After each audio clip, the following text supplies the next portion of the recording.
Քրեական ոստիկանության Երևան քաղաքի վարչության թմրամիջոցների ապօրինի շրջանառության դեմ պայքարի բաժնում ստացված օպերատիվ տեղեկությունն իրացվեց Քրեական ոստիկանության թմրամիջոցների անօրինական շրջանառության դեմ պայքարի վարչության գործընկերների հետ համատեղ։ Ըստ տեղեկության, իրացնելու նպատակով Իրանի Իսլամական Հանրապետությունից մաքսանենգ ճանապարհով մեծ քանակությամբ թմրանյութեր ներկրվելու Հայաստան։ Օպերատիվ տեղեկության իրացմանը մասնակցեցին նաև Ազգային անվտանգության ծառայության Սյունիքի ու Շիրակի մարզային վարչությունների, քննչական կոմիտեի ու ոստիկանության բարեկային ծառայության աշխատակիցներ։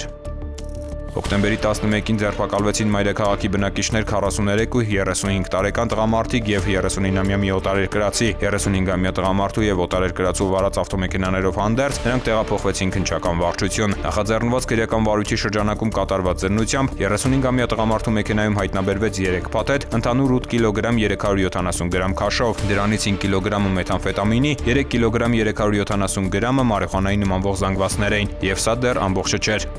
Շարունակելով օպերատիվ տեղեկության իրացումը, մաքսանենգ ճանապարհով առանձնապես խոշոր չափերի թմրամիջոցներ ներկրելու եւ իրացնելու կասկածանքով ձերբակալվեց եւ իր վարած ավտոմեքենայով հանդերձ նախաքննական մարմին տեղափոխվեց մայրաքաղաքի բնակիչ 50-ամյա մի տղամարդ։ Արդեն հաջորդ օրը դատարանի որոշմամբ կատարված խուզարկությամբ նրա ավտոմեքենայում հայտնաբերվեց մեթամֆետամինի նմանվող 2 կիլոգրամ 50 գրամ զանգվածով փաթեթ։ Բոլորն էլ կալանավորվեցին։ Հոկտեմբերի 12-ին դարձյալ դատարանի որոշմամբ խուզարկություն կատարվեց նաև 39-ամյա օտարերկրացու վարձակալած Էջմիածնում գտնվող քոթեջում։ Հայտնաբերվեցին 238 գրամ հերոինի, 144 գրամ ապիոնի եւ 761 գրամ մարիխուանայի նմանվող զանգվածներ։ Նախաքննությամբ հանգամանքները պարզվում են։ Ծանուցում ենթադրյալ հանցանքի մեջ կասկածվողը կամ մեղադրվողը համարվում է անմեղ, քանի դեռ նրա մեղավորությունը ապացուցված չէ Հայաստանի Հանրապետության քրեական դատավարության օրենսգրքով սահմանված կարգով, դատարանի օրինական ուժի մեջ մտած դատավճռով։ Հոկտեմբերի 14-ին ժամը 14:15-ին բարեկային ծառայության Գեղարքունիքի մարզի ջրային վաշտի պարեկները Երևան-Սևան-Իջևան ավտոճանապարհին իրավախախտում կատարելու համար կանգնեցրել են Opel Magnish-ի մեքենա։ Իրավախախտումը չարձանագրելու համար 68-ամյա ուղևորը որպես կաշառք պարեկներին է առաջարկել 10,000 դրամ։ Նա ձերբակալվել եւ տեղափոխվել է համայնքային ոստիկանության Սևանի բաժին, ապա ներկայացվել հակակոռուպցիոն կոմիտե։ Ծանուցում ենթադրյալ հանցանքի մեջ կասկածվողը կամ մեղադրվողը համարվում է անմեղ, քանի դեռ նրա մեղավորությունը ապացուցված չէ Հայաստանի Հանրապետության քրեական դատավարության օրենսգրքով սահմանված կարգով, դատարանի օրինական ուժի մեջ մտած դատավճռով։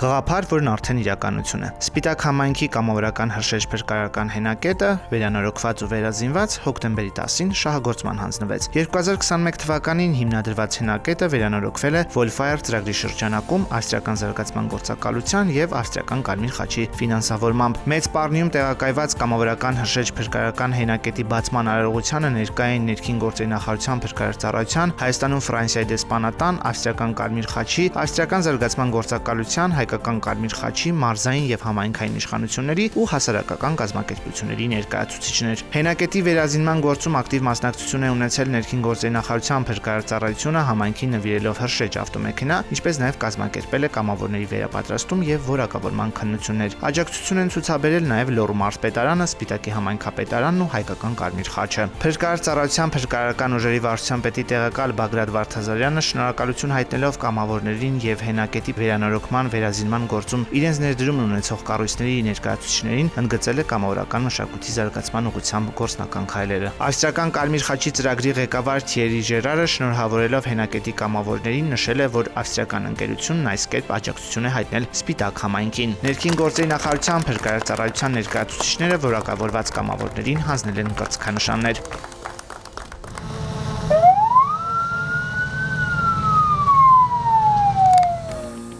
Փրկարարի որակավորմանն արժանացած կամավորները վարժանքի միջոցով ցուցադրել են ճգնաժամային իրավիճակներում մասնագիտական հմտությունները։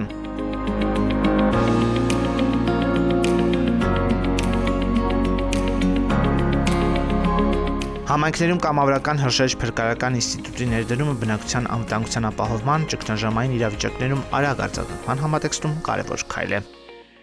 Համայնքային ոստիկանության գործունեության հիմքում բնակչության հետ ակտիվ համագործակցությունն է։ Համայնքային ոստիկանությունն ունի 57 տարածքային բաժին, 12-ը Երևանում, 45-ը մարզերում։ Յուրաքանչյուր բաժնի կողմից սպասարկվող վարչական տարածքն իր հերթին բաժանված է մինչև 7500 բնակչություն ունեցող տեղամասերի։ Համայնքային ոստիկանության գործառույթներն են ոչ մեծ եւ միջին ծանրության հանցագործությունների բացահայտումը, ընտանեկան բռնության, ինչպես նաեւ անչափահասների կողմից կատարվող հանցագործությունների եւ իրավախախտումների կանխումը։ Համայնքային ոստիկանության գործունեության հիմնական սկզբունքներն են սպասարկվող տարածքի առանձնահատկությունների իմացությունը, բնակիչների խնդիրների իմացությունը, կարիքների գնահատումը եւ դրանց արձագանքումը, բնակիչների համախմբումը հանրային անվտանգության մակարդակի բարձրացման շուրջ, հասարակական կարգն ու անվտանգությունը ապահովելու, հանցագործություններն ու իրավախախտումները կանխելու գործում բնակչության ներուժի օգտագործումը, հանրային պատասխանատվություն ու վերահսկողությունը եւ գործունեության թափանցիկությունը։ Ոստիկանության հանդեպ համայնքի վստահությունը կարևոր նախադրյալ է արդյունավետ համագործակցության եւ իրավակարգի կայունության համար։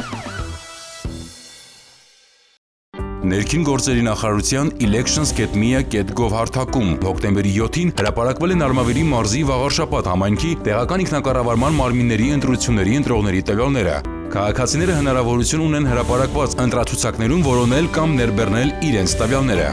Նոյեմբերի 16-ին կայանալիք ընտրություններին Արմավիրի մարզի Վաղարշապատ համայնքում ընտրելու իրավունք ունեցող անձինք իրենց տվյալներին կարող են ծանոթանալ ներքին գործերի նախարարության պաշտոնական կայքի ընտրություններ բաժնում կամ կենտրոնական ընտրական հանձնաժողովի TIM 16-11-25 ընտրողների ռեգիստր եւ ընտրողների ցուցակներ բաժիններում։ Կենտրոնական ընտրական հանձնաժողովի TIM ընտրողների ռեգիստրի որոնմամբ հնարավոր է քարտեզի վրա տեսնել տեղամասային կենտրոնի հասցեն։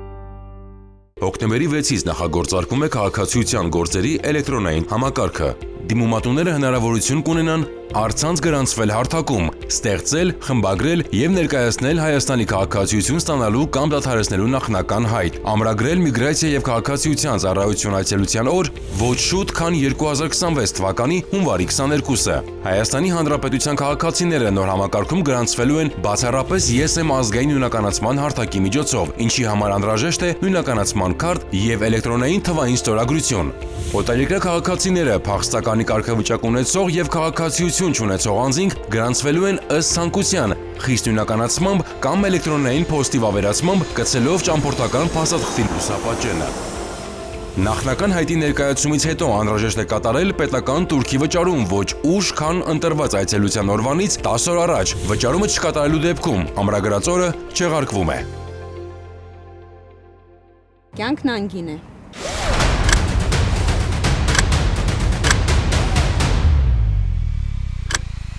Ամրագոտին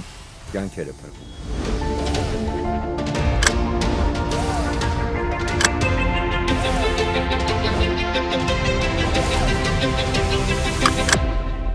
Ամրագոտին կյանքեր է փրկում։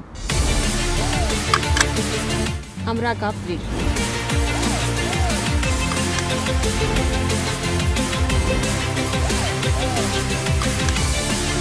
Ամրագոտին կյանք է փրկում։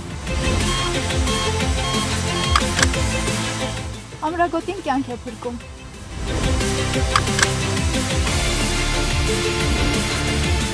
Ամրագոտին կյանք է փրկում։ Ամրագոտին Կյանք է փրկում։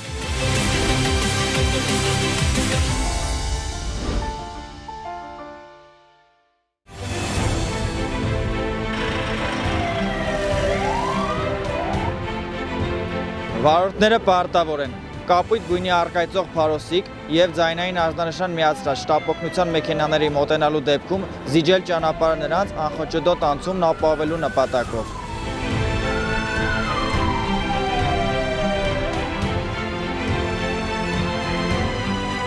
Ճանապարհը չզիջելը առաջացնում է տուգանքի նշանակում նվազագույն աշխատավարձի 20 ապատիկի չափով 20,000 դրամ։